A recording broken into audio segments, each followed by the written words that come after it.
பன்னாலை பன்னாலை ஸ்ரீலங்காவின் யாழ்ப்பாண மாவட்டத்தில் உள்ள வலிகாமம் வடக்கு பிரதேச செயலாளர் பிரிவில் அடங்கியிருக்கும் ஓரூர். வல்வெட்டித்துறை தெல்லிப்பளை அராலி வீதிக்கு வடக்கில் தெல்லிப்பளை சந்தியிலிருந்து ஏறத்தாழ 2.5 கிலோமீட்டர் தொலைவில் அமைந்திருக்கிறது. யாழ்ப்பாணத்திலிருந்து இதன் தூரம் ஏறத்தாழ 19 கிலோமீட்டர். பன்னாலையை சுற்றி வித்தகபுரம், அளவெட்டி, துர்காபுரம், இளவாலை, தந்தை செல்வாபுரம் ஆகிய ஊர்கள் இருக்கிறது.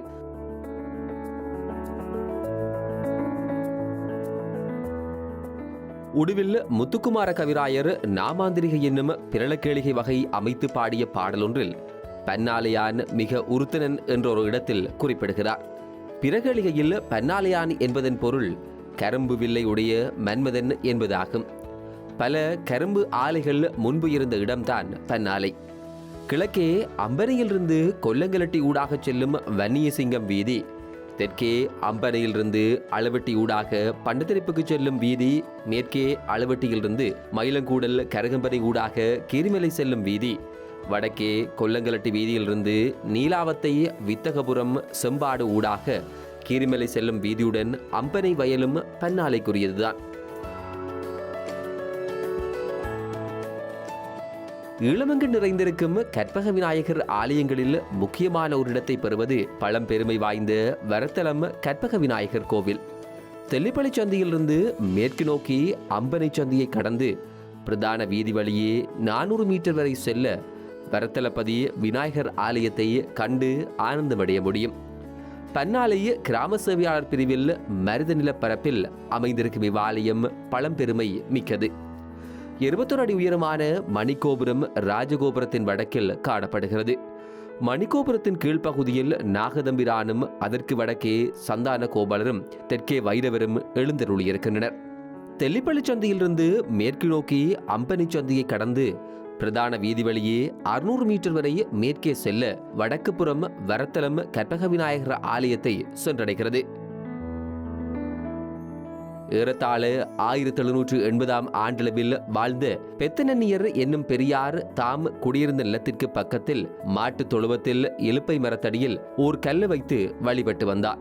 ஒரு கண்டகாரமான பூத வடிவம் அவர் கனவில் தோன்றி தாம் சிவபூதவராயர் என்னும் குறிப்பு காட்டி தம்மை அந்த இடத்திலேயே வழிபடலாம் என்று அருளி மறைந்தது. ஒரு கொட்டிலை அமைத்து வழிபட்டு வந்தார் பெரியவர். காலப்போக்கில் பெத்தனன்னியரின் பேரனான வைரவப்பிள்ளை என்பவர் மூலஸ்தானம் வேறு, வழிபடுவோர் நிற்குமிடம் வேறு என்ற வகையில் அமைந்த கட்டிடத்தை உருவாக்கினார். சிவபூதராயரின் கற்பனை உருவத்தை திரைச்சீலை ஒன்றிலே வரைந்து அதை கற்பகரகத்தில் வைக்கப்பட்டுள்ள கண்ணாடியில் பிம்பம் விழக்கூடிய வகையில் தொங்கவிட்டு வழிபாடு இடம்பெற்று வந்தது. அபிஷேக ஆராதனைகள் எல்லாம் பிம்பத்திற்கே நடைபெற்றன.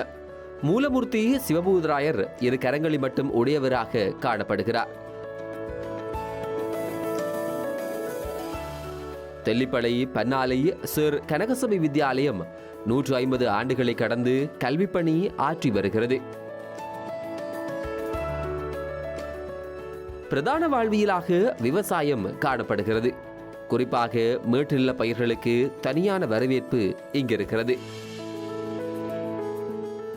நெல் உற்பத்தி செய்யப்படுகிறது. அதேபோல் வெங்காயம், கேரட், பீட்ரூட், வாழைக்காய் உள்ளிட்ட மரக்கறிகளும் உற்பத்தி செய்யப்படுகிறது.